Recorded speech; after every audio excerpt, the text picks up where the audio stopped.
복된 주일 예배하는 모든 심령마다 우리 주님이 주신 놀라운 은혜와 평강과 능력이 가득하게 임하는 채워주시는 은혜 입는 복된 예배 시간 되기를 주님의 이름으로 간절히 축원을 드립니다. 우리 어버이 주일인데요, 우리 부모님의 귀한 사랑을 생각하면서 먼저 어머니의 마음 나실적 괴로움 우리 1절만 함께 노래해 볼까요?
어버이 주일인데요, 어머니, 아버지, 우리 어버이의 사랑을 생각할 때마다 참 그 사랑이 얼마나 깊은지 큰지 생각하지 아니할 수가 없습니다. 어버이의 사랑 참 중요한데 그 사랑이 중요한 이유 중에 하나가 바로 우리의 모든 사랑들은, 그리고 우리의 모든 삶은 결국 우리의 생명의 근원이신 하나님, 육신의 생명의 근원뿐만 아니라 영적 생명의 근원이신 하나님께 나아가야 되고, 하나님이 원하시는 뜻들을 이루는 삶으로 가야 되는데, 그 하나님의 사랑 너무나 커서 우리의 개념으로, 우리의 감정으로, 또 우리의 잣대로 다 이해할 수도 없고 품을 수도 없는 그 사랑, 이 땅에 있는 사랑 중에 가히 비교하자면 어머니, 아버지, 부모님의 사랑, 그 희생의 사랑, 조건 없는 사랑이 하나님의 사랑과 가장 비슷하고 닮았기 때문에 부모님의 사랑을 생각할 때 하나님의 사랑을 완전하지는 않지만 그럼에도 불구하고 하나님의 사랑을 비교하고 생각할 수 있고, 그 사랑의 깊이와 넓이와 크기를 우리가 묵상하면서 하나님께 더욱더 나아가는 은혜의 시간을 가질 수 있다는 사실입니다. 오늘 본문 말씀 에베소서 6장 24절 말씀은 에베소서의 마지막 절입니다. 에베소서의 마지막 절, 에베소 교회에 사도 바울이 보낸 편지의 마지막 절은요, 축복의 말씀으로 되어 있습니다.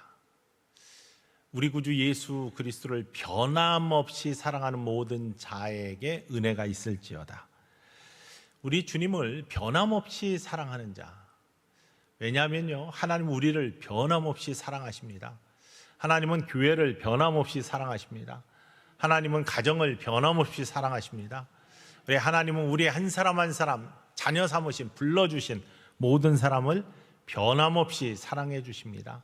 그 사랑을 받은 자가 그 사랑 깨닫고 하나님을 변함없이 사랑하는 자에게 은혜가 있을지어다. 그러한 사람은 복된 사람이다, 축복의 사람이다, 이렇게 선포하고 있는 것이죠. 이 귀한 말씀은 에베소서 전반에 걸쳐서 담겨 있는 하나님의 진리의 말씀 속에서 우리가 다시 한번 깊게 묵상하며 확인할 수 있는데요, 에베소서는 특별히 교회에 대한 이야기로 가득 차 있습니다. 근데 교회는 다른 것이 아니라 하나님께서 불러주셔서 하나님의 자녀로, 하나님의 믿음의 사람으로 불러주신 하나님의 자녀들이 모인 믿음의 공동체가 교회입니다. 물론 건물도 제도도 무슨 교리와 장정도 전부 다 교회를 이루고 있는 구성들이지만, 보이는 교회 말고 보이지 않는 교회는 하나님의 백성들의 모임, 부름받은 하나님의 자녀들의 모임, 이게 교회의 모습입니다. 그거에 대해서 이야기하면서 교회는 예수 그리스도의 몸이고 교회의 머리는 그리스도 되시고 우리 주님이죠. 예수님이시죠. 그리고 우리는 그의 몸의 지체들이다. 그래서 몸을 이루고 있는 한 부분들이다. 그러니까 우리 모두가 몸의 부분을 이루고 있기 때문에 교회에는 관계가 필요한 것이죠. 그런데 이 교회 성전은요, 늘 말씀드리지만 우리가 모이는 이 믿음의 공동체, 부름받은 사람들의 모임, 이 처치, 교회뿐만 아니라 작은 하나님의 자녀들이 모인 가정도 교회이고 우리의 몸도 성령을 담고 있기 때문에 우리 성전이라고 그렇게 성경이 고백한다고 했습니다. 그래서 채움이 있는 곳은 우리의 한 사람 한 사람의 삶, 가정, 교회가 다 하나님의 영광으로 채워지고 기도의 기적으로 채워지고 믿음의 간증으로 채워지기를 원하는 하나님의 뜻이 있음을 이 시간 다시 한번 기억하시기를 주님의 간절히 축원을 드립니다. 근데 중요한 거는요, 에베소서의 말씀에 그래서 교회에 대한 모습뿐만 아니라 가정에 대한 모습들이 강조가 되고 있습니다. 특히 가정 안에서는 또 교회 안에서는 사람들이 모여 있기 때문에 관계가 참 중요한데요, 이 관계의 모습이 다른 것이 아니라 사랑이어야 된다. 그것도 그 사랑이 하나님의 사랑을 담는 사랑이어야 되고 그 사랑은 일반적인 사랑이 아니라 서로 사랑하는 모습이어야 된다라는 것이 에베소서에서 계속해서 강조하고 있는 관계의 모습이고 또 가정과 교회의 모습입니다. 에베소서에 나타난 관계들, 부모와 자녀, 남편과 아내, 하나님과 우리, 이 모든 관계들을 잠깐 살펴보기를 원합니다. 먼저 부모와 자녀의 관계, 에베소서 6장 1절로부터 4절까지 이렇게 되어 있습니다. 읽어볼까요? 자녀들아, 주 안에서 너희 부모에게 순종하라. 이것이 옳으니라. 내 아버지와 어머니를 공경하라. 이것은 약속이 있는 첫 계명이니 이로써 내가 잘되고 땅에서 장수하리라.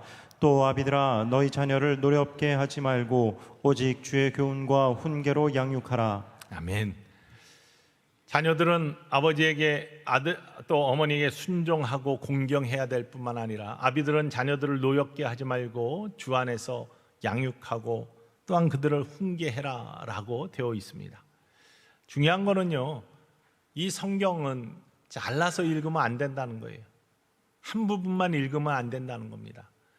에베소서 6장 1절로부터 4절까지는 양쪽의 관계에 대해서 다 이야기하고 있습니다. 서로 사랑해라 라는 모습입니다. 사랑은 오래 참고, 사랑은 온유하고, 사랑은 시기하지 아니하고, 자랑하지 아니하고, 교만하지 아니하고, 사랑은 무례히 행하지 아니하고, 특별히 가까운 관계일수록 무례히 행하지 아니하는 것, 이게 사랑의 모습이에요. 그래서 자녀들은 그 부모에게 순종해야 되는데 그냥 순종이 아닙니다. 그러니까 아버지 어머니가 무슨 말을 하더라도 다 무조건 순종하는 게 아닙니다. 뭐 어떤 아버지는 세상에 나쁜 아버지들이 있어요. 가가지고 도적질 해오라고 하는 사람도 있고 사기치라고 하는 사람도 있습니다. 그리고 자신의 뜻, 자신의 목적을 위해서 자녀들에게 강요하는 사람들도 있습니다. 그런 것들을 다 순종하는 것이 하나님의 뜻이냐? 1절 말씀에 보면 자녀들아, 어디에서? 주 안에서 너희 부모에게 순종하라, 이렇게 되어 있어요. 그냥 아버지 말씀이라고 어머니 말씀이라고 무조건 순종하는 게 아니라 주 안에서, 주 안에서는 그리스도 예수 안에서, 진리 안에서, 생명 안에서 부모님의 말씀에 순종하라는 겁니다. 그게 진리에서 벗어나 있으면 순종할 수가 없는 거죠. 그건 하나님의 뜻에 거스리는 겁니다. 주 안에서 부모에게 순종하는 거예요. 그리고 그러한 모습에 하나님께서는 우리를 바라보시면서 기뻐하신다는 거죠. 마찬가지로 4절에 보면은 거꾸로 이번에는 부모가 자녀들한테 어떻게 해야 되느냐라는 것을 합니다. 너희 자녀를 노엽게 하지 말고 뿐만 아니라 오직 주의 교훈과 훈계로 양육하라. 여기서 주의가 빠지고 교훈과 훈계로, 그러니까 내 교훈, 내 뜻, 내 가치관, 나의 뜻대로 그냥 자녀들을 훈계하고 양육하고 그 길로 자녀를 인도하는 게 아니라 주의 교훈과 훈계로 양육해. 앞에 분명하게 주님의, 예수님의, 하나님의 말씀의 교훈과 훈계로 양육하라고 되어 있습니다. 성경을 띄엄띄엄 읽지 마십시오. 온전히 하나로 다 읽어야 되고요, 갈라서 읽으면 안 되고 한 덩이로 다 읽어야 됩니다. 전체를 흐르고 있는 구속의 역사와 사랑의 역사를 가지고 하나님의 말씀을 봐야죠. 그러니 서로 사랑해라 라고 하시는 말씀을 이렇게 풀어서 이야기하고 있는 거죠. 부부가의 관계도 마찬가지입니다. 일방적인 한쪽에 순종을 강요하고 있지 않습니다. 에베소서 5장 22절로부터 28절까지의 말씀에 아내가 남편에 대해서, 또 남편이 아내에 대해서, 양쪽의 사랑에 대해서 이렇게 고백하고 있습니다. 읽어볼까요? 아내들이여 자기 남편에게 복종하기를 주께 하듯 하라. 이는 남편이 아내의 머리됨이 그리스도께서 교회의 머리됨과 같음이니 그가 바로 몸의 구주시니라. 그러므로 교회가 그리스도에게 하듯 아내들도 범사에 자기 남편에게 복종할지니라. 네, 여기가 아내가 남편에게 해야 될 모습에 대해서 고백하고 있습니다. 이거는 교회가 그리스도에게 하듯, 교회는 주님의 몸이고 주님은 교회의 머리가 된다고 했습니다. 그러니까 머리가 지시한 대로 몸이 따르는 것, 이게 정상적인 모습이죠. 그러니 아내들은 남편에게 복종하기를 교회가 주께 복종하듯이 해라 라고 말씀하십니다. 그런데 여기까지만 잘못 읽으면 부인들은 어떠한 것이라도 남편이 원하는 것들은 다 복종하면 무조건 살아야 된다라고만 생각할 수 있습니다. 그런데 25절부터 나머지 절을 읽어보면 이야기가 달라집니다. 읽어볼까요? 남편들아 아내 사랑하기를 그리스도께서 교회를 사랑하시고 그 교회를 위하여 자신을 주심같이 하라. 이는 곧 물로 씻어 말씀으로 깨끗하게 하사 거룩하게 하시고 자기 앞에 영광스러운 교회로 세우사 티나 주름 잡힌 것이나 이런 것들이 없이 거룩하고 흠이 없게 하려 하심이라. 이와 같이 남편들도 자기 아내 사랑하기를 자기 자신과 같이 할지니 자기 아내를 사랑하는 자는 자기를 사랑하는 것이라. 남편들은 아내를 사랑하는데 목숨을 버려서까지도 사랑해야 된다. 왜? 주님이 교회를 사신 것은 핏값으로 사셨고 십자의 고난과 죽음 가운데 교회가 세워진 거 아닙니까? 그러한 이생의 사랑이 없이는, 자기 부인을 사랑함에 있어서 목숨까지도 내어놓을 사랑이 없이는 온전한 사랑이 될 수가 없다는 것이죠. 그리고 티나 주름 잡힌 것이 없이 정결함으로 아내를 사랑하고 가정을 이루어 가야 된다. 남편들 딴짓하지 말고, 딴 곳 바라보지 말고, 군림하려 하지 말고 섬기는 희생의 모습 그대로가 있어야 된다. 이 양쪽이 다, 아내들은 남편에게 복종하고 남편은 아내 사랑하기를 목숨을 바쳐까지 사랑할 수 있는 그 모습이 있는 것, 서로 사랑하는 모습이 아름다운 가정을 만드는 축복의 길이요, 하나님께서 세우시는 믿음의 가정의 복된 모습이라는 것을 선포하고 있습니다. 다 서로 사랑, 관계에 있어서는 서로 사랑을 이야기하는 거예요.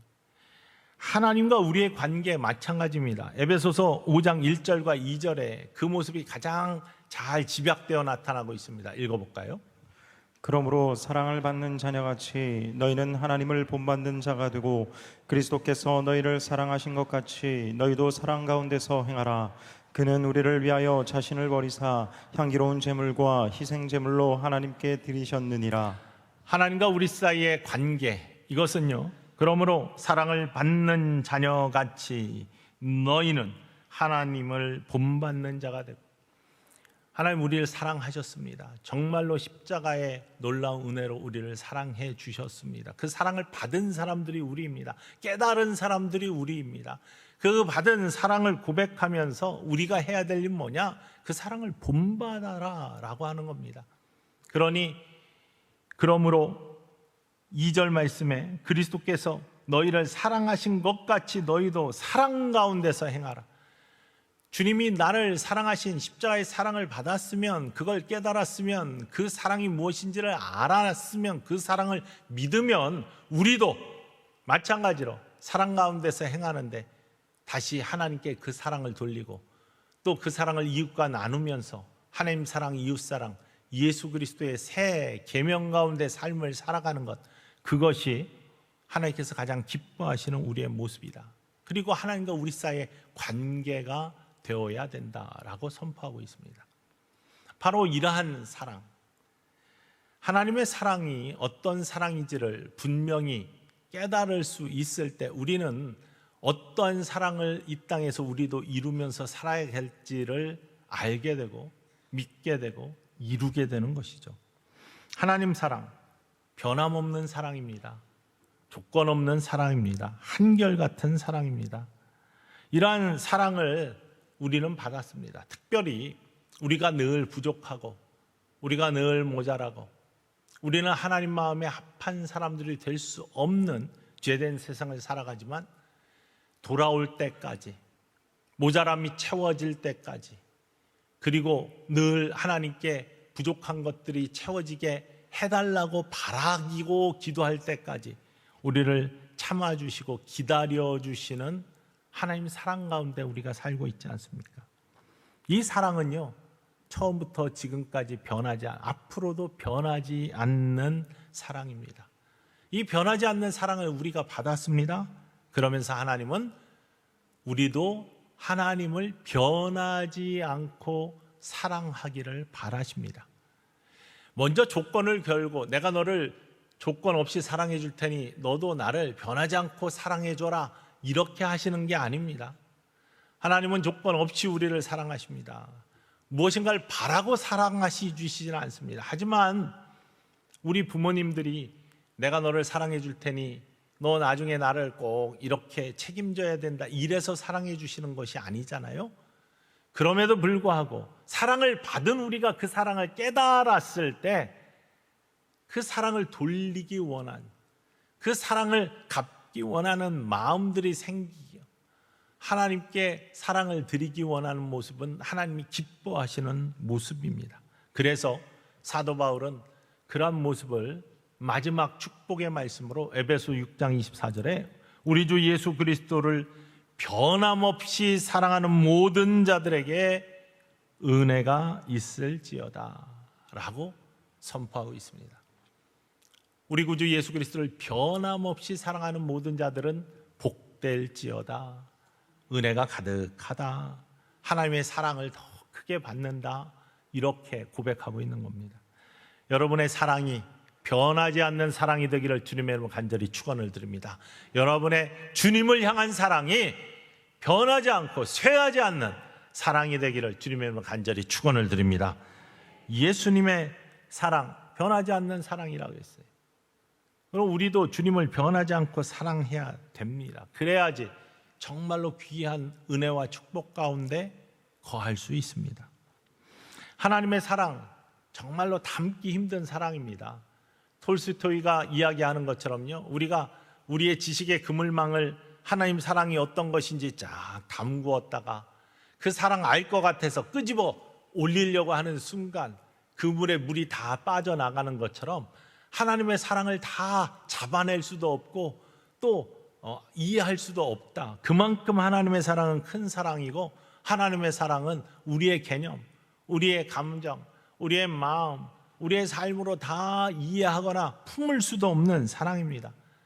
그와 유사한 세상에 있는 사랑이 부모님의 사랑이기 때문에 우리는 종종 부모님의 사랑을 통해서 하나님의 사랑을 이해하죠.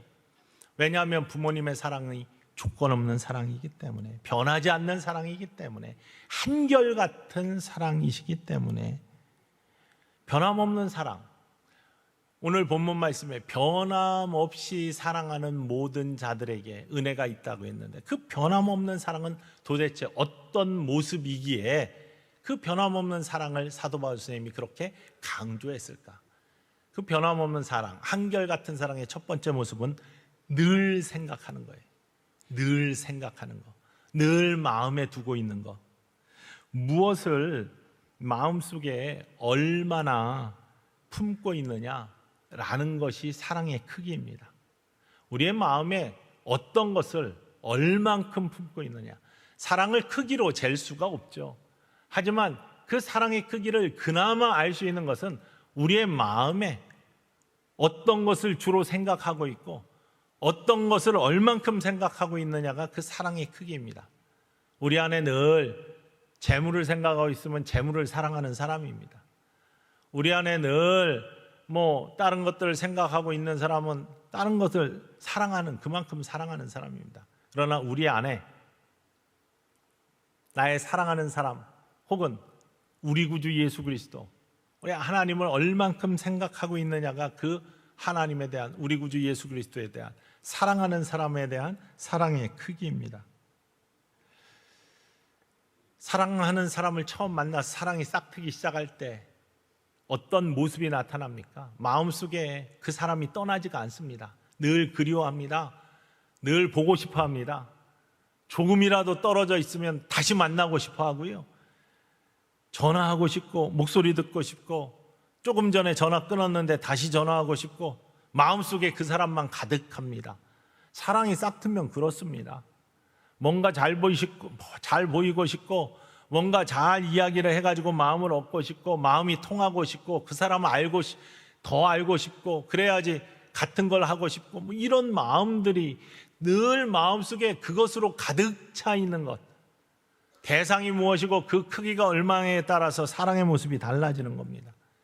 만나가지고 있었는데 더 있고 싶고 데려다주고 헤어져야 되는데 헤어지기 싫어가지고 미적미적대고,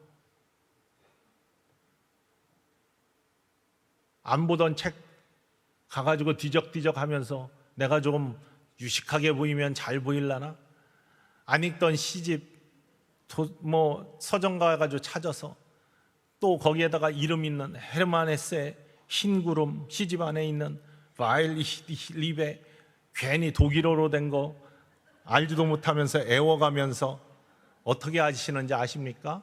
제가 그랬어서 마음속에 가득해가지고 그냥 제 아내한테 잘 보이려고 어떻게 하면 좀 잘 보일까, 마음속에 그것밖에 없는 거예요. 사랑이 싹트면 그런 겁니다. 그런데 우리 주님을 그렇게 사랑하십니까? 마음속에 늘 주님이 계십니까? 늘 주님을 생각하고 계십니까? 원래 주님을 생각하는 자리, 어떤 자리에서 주님을 가장 많이 생각합니까? 예배 자리잖아요. 기도할 때이잖아요. 그래서 말씀을 읽을 때이잖아요. 우리 주님을 가까이 하고 생각하는 자리, 해서 늘 말씀을 가까이 하고 예배 자리를 사모하며 함께 드리는 공예배뿐만 아니라 세상 밖으로 나아갔을 때에도 예배자가 되기를 원하는 것은 늘 주님께 하듯 하고 주님을 생각하며 삶을 살고 주님의 영광을 위해 삶을 사는 것이 삶의 예배다라고 강조하는 것, 주님을 늘 생각하라는 거예요. 주님으로부터 떠나지 말라는 겁니다. 함께 드리는 이 예배도 주님을 생각하는 자리인데, 주님을 사랑한다고 하면서 이 한 시간의 예배가 길게 느껴지고 빨리 끝나기를 원하고 밖에 있는 다른 생각하고 있고, 이런 모습이 정말로 주님을 변함없이 사랑하는 우리의 모습이 될 수 있을까요? 주님은 한시도 떠나지 아니하고 우리를 생각하십니다. 그게 변함없는 사랑입니다. 우리에게도 늘 주님을 생각하는 변함없는 사랑이 이루어지기를 주님으로 간절히 축원을 드립니다. 그러한 사람은 복되다고 했습니다. 그러한 사람에게 은혜가 있다라고 성경이 고백하고 있는 겁니다. 부모님은요, 늘 우리를 생각해 주시는 분입니다. 자식을 생각하십니다. 떨어져 있어도 자녀 생각을 하십니다. 근데 자녀는 그만큼 하지 못하잖아요. 그래서 늘 세상을 떠나시고 나면 후회합니다. 그러면서도, 그럴 줄 알면서도 부족한 것이 자녀의 모습입니다. 하지만 하나님께서는 우리가 할 수 있는 한 최선을 다해서 하나님을 생각하기를 원하실 뿐만 아니라 부모님을 생각하고 부모님께 효도하기를 원하시는 것이 하나님의 뜻인 줄 믿으시기를 주님의 이름으로 간절히 축원을 드립니다. 하나님이 늘 우리와 함께 하시고 우리를 생각하시는 증거는 이스라엘 백성들, 하나님의 백성, 하나님의 자녀들이 출애굽하여 가나안 땅으로 갈 때 이미 부르셔서 하나님의 백성 삼아주신 이스라엘 백성들을 늘 바라보시고 함께 하시는 증거로 불기둥과 구름기둥을 주셨습니다. 내가 너를 항상 주시하고 있어. 바라보고 있어. 나는 너를 떠나지 않아. 너와 함께 증거를 주셨어요. 시편 8편 4절 말씀에서도 사람이 무엇이기에 주께서 그를 생각하시고 인자가 무엇이기에 주께서 그를 돌보시나이까 라고 고백합니다. 우리가 무엇이기에 주께서 늘 우리를 생각해 주시고 우리가 무엇이기에 주께서 우리를 돌봐주십니까? 우리는 부족해서 종종 주님을 떠납니다. 주님 생각을 그칩니다. 베드로가 주님을 부인했습니다. 부활하신 예수님을 만났지만 그의 자괴감에 예루살렘을 떠나 갈릴리로 가서 옛날에 하던 일, 주님을 잊고 그물을 던지고 있었습니다. 그런데 예수님은 베드로를 다시 찾아오셨잖아요. 내가 너를 떠나지 않아. 너를 떠난 적이 없어. 나는 너를 사랑해. 나는 너를 사랑하는 것을 그친 적이 없어. 너는 나를 사랑하느냐? 너는 나를 사랑하느냐? 너는 나를 사랑하느냐? 세 번째 물으시면서요. 나는 너를 사랑해. 나는 너를 떠난 적이 없어. 나는 너를 늘 생각하고 있어. 내가 나를 부인했을 때에도, 내가 나를 떠났을 때에도 나는 너를 늘 생각해. 그러니 너도 돌아와. 나를 생각해. 성경에 보면 하나님께서 늘 우리에게 속삭이십니다. 내가 너를 보호한다. 너는 나를 정말 믿느냐? 보호하고 있고 살펴주시는 나에게 모든 것들을 맡길 수 있느냐? 내가 너와 함께해. 너는 나를 믿고 따를 수 있냐? 라고 늘 우리에게 말씀하십니다. 우리 주님을 믿고 우리 주님이 나를 늘 바라보고 계심을 믿고 우리도 주님을 바라볼 수 있는 변하지 않는 사랑을 이루어갈 수 있는 하나님의 자녀들 되기를 주님의 이름으로 간절히 축원을 드립니다. 아주 중요해서 늘 강조합니다. 하나님이 우리에게 바라시는 뜻, 이것을 하나님의 백성들에게 가장 먼저 주신 것이 십계명입니다. 하나님의 백성들에게 시내산의 십계명 걸판에 계명을 주셨는데 10가지 계명을 주셨습니다. 1부터 4계명까지는 하나님과 우리 사이의 관계에 대해서, 5부터 10계명까지는 사람과 사람 사이의 관계에 대해서, 다시 말하면 하나님 사랑, 이웃 사랑에 대해서 그 모습을 주셨어요. 이렇게 살면 내가 너희를 바라보며 기뻐한다. 내가 너희를 축복한다라는 겁니다.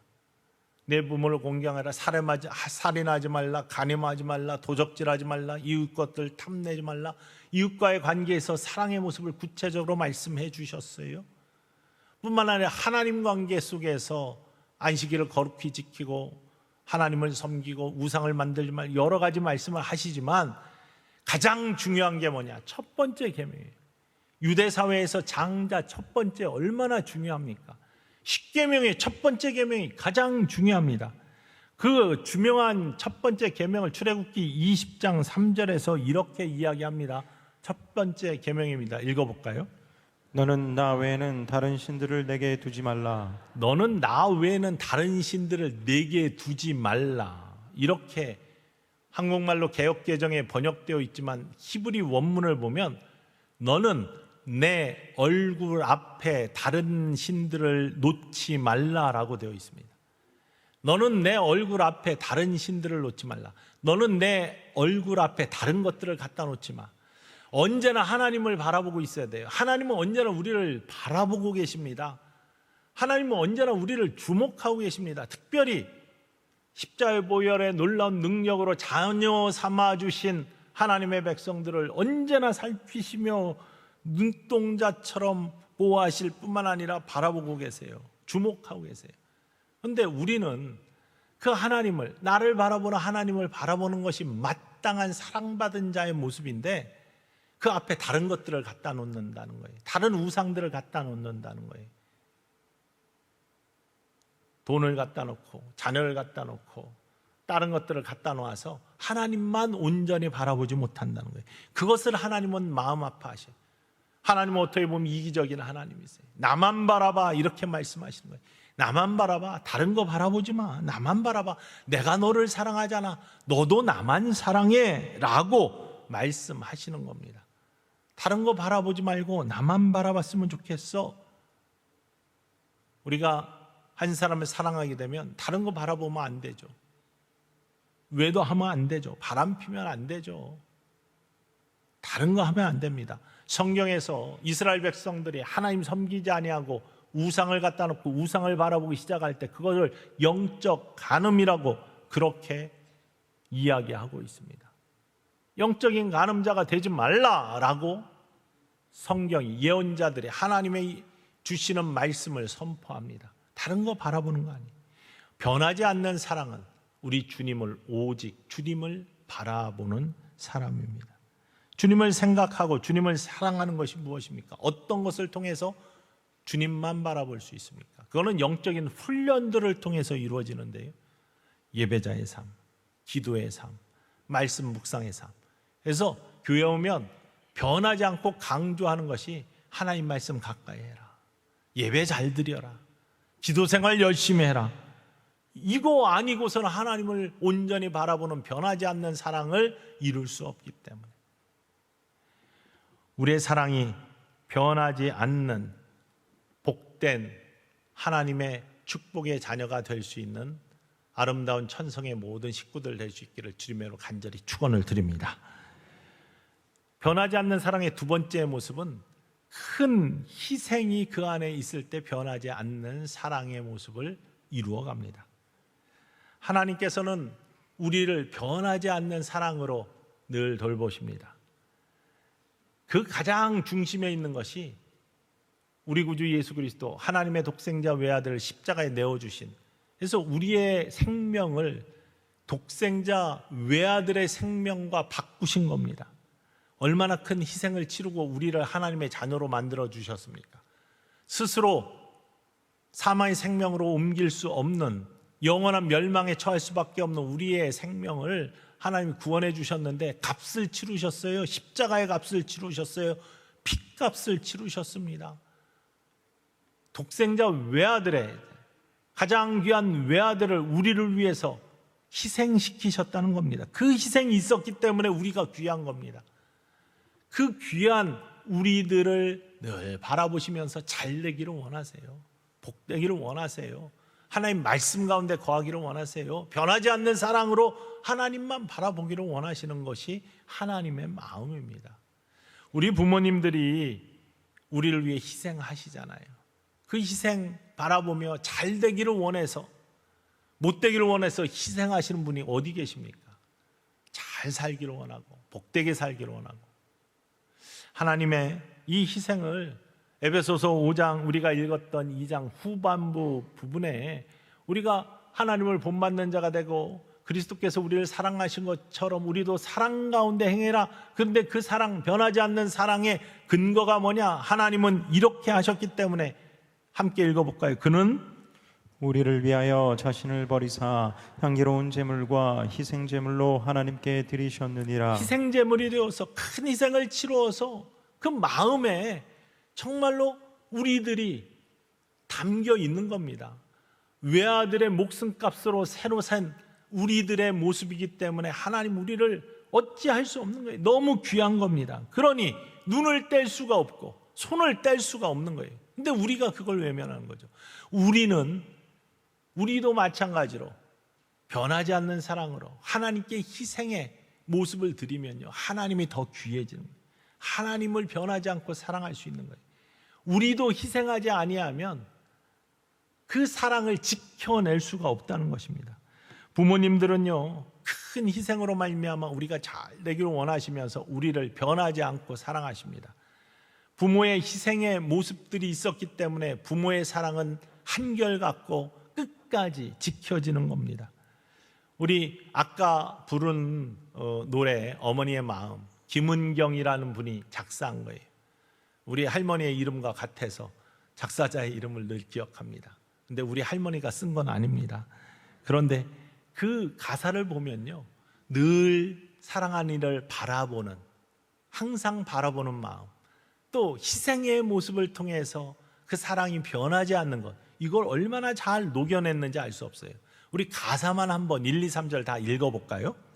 나실 죄 괴로움 다 잊으시고 기를 죄 밤낮으로 애쓰는 마음, 진자리 마른 자리 갈아 넣으시며 손발이 다닳도록 고생하시네.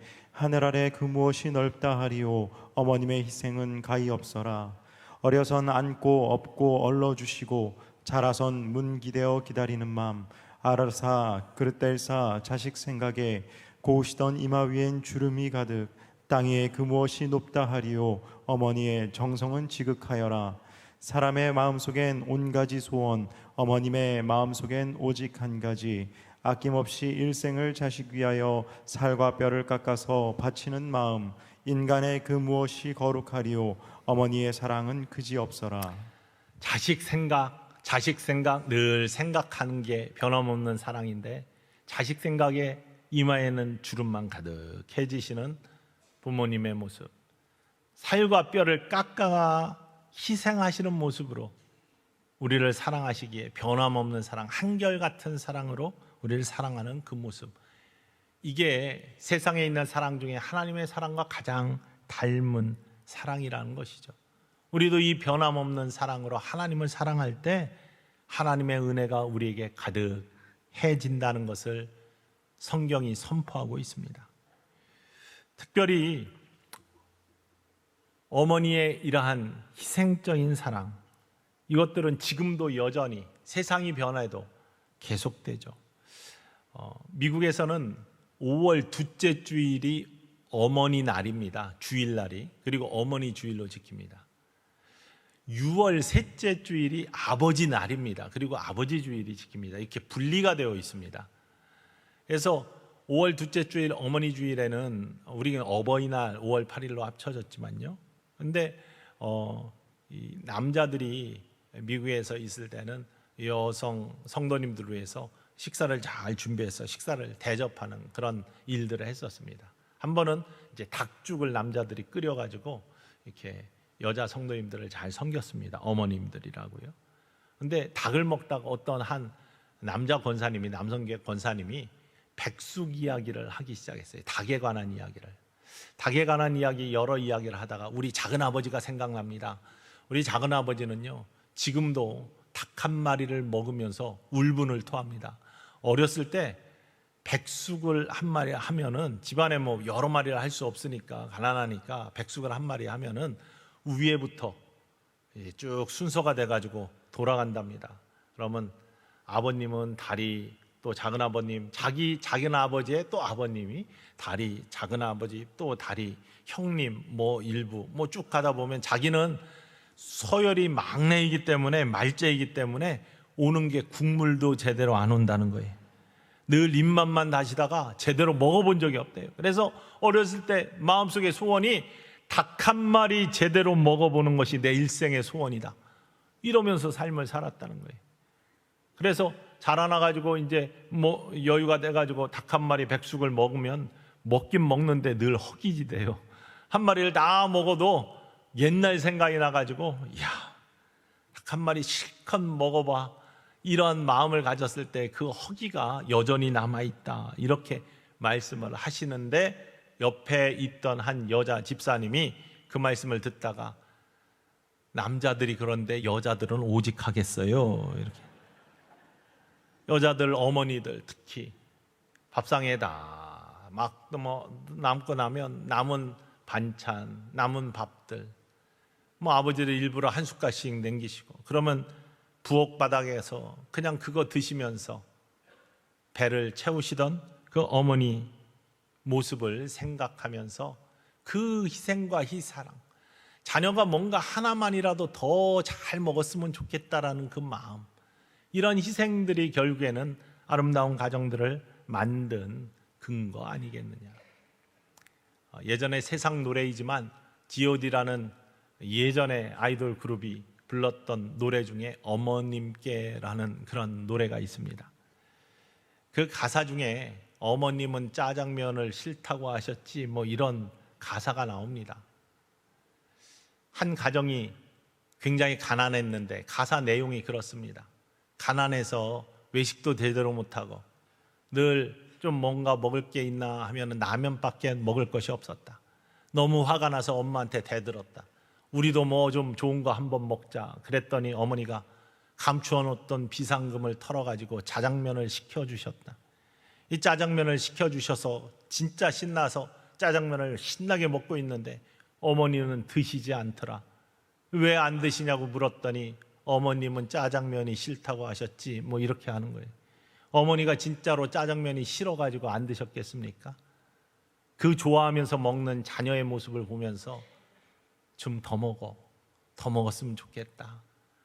어머님도 짜장면 좋아하셨겠죠. 그러나 자식 먹는 것이 그만큼 좋았기 때문에 어머님은 짜장면이 싫다고 하시면서 더 먹으라고 하시는 그 사랑의 모습, 이게 희생의 모습이 한결같은 변하지 않는 사랑의 모습입니다. 하나님은요, 우리를 변하지 않는 사랑으로 사랑해 주십니다. 우리를 늘 생각해 주시고 우리의 독생자 외아들까지 희생하신 큰 희생으로, 그 핏값으로 우리의 목숨을 사셨습니다. 우리는 하나님을 어떻게 사랑해야 됩니까? 하나님은 사랑을 조건으로 내걸지는 않으셨지만 그 사랑받는 우리가 그 사랑 깨닫고 그 사랑을 돌려드리지 않으면 그거는 온전한 사람의 모습이 아니죠. 부모님께도 마찬가지입니다. 희생하신 부모님의 사랑을 받고 우리가 그 사랑을 온전히 돌려드리지 못한다면 우리는 늘 후회하는 인생을 살 수밖에 없다는 사실입니다. 주님의 사랑받은 우리들, 변함없는 사랑, 하나님을 사랑하는 자, 하나님께서 우리를 그렇게 사랑해 주셨는데 우리도 변함없는 사랑으로 하나님을 사랑할 수 있기를 주님의 이름으로 간절히 축원을 드립니다. 늘 생각하는 것, 주님을 생각하는 것은 예배자의 삶, 기도의 삶, 말씀에 가까이 가는 삶을 늘 충실히 행하는 것이 하나님을 늘 생각하는 삶입니다. 우리의 삶을 쪼개어 시간을 들여 예배를 드리고 물질을 드리고 우리의 삶을 주님을 위해 희생할 수 있는 모습, 섬기는 모습이 있는 거, 이것이야말로 변함없는 사랑을 이루어 나가는 축복의 모습입니다. 오늘 본문 말씀이 여러분의 삶에 그대로 이루어지기를 주님의 이름으로 간절히 축원을 드립니다. 에베소서 6장 24절 말씀이에요. 우리 주 예수 그리스도를 변함없이 사랑하는 모든 자에게 은혜가 있을지어다 라는 말씀이에요. 우리 구주 예수 그리스도 변함없이 사랑하는 자, 저와 여러분 되기를 주님의 이름으로 간절히 축원을 드립니다. 늘 생각하고 늘 주님을 위해 희생할 수 있는 모습 속에 은혜가 가득하고 축복이 가득한 하나님의 영광이 드러날 줄 믿습니다. 기도하겠습니다.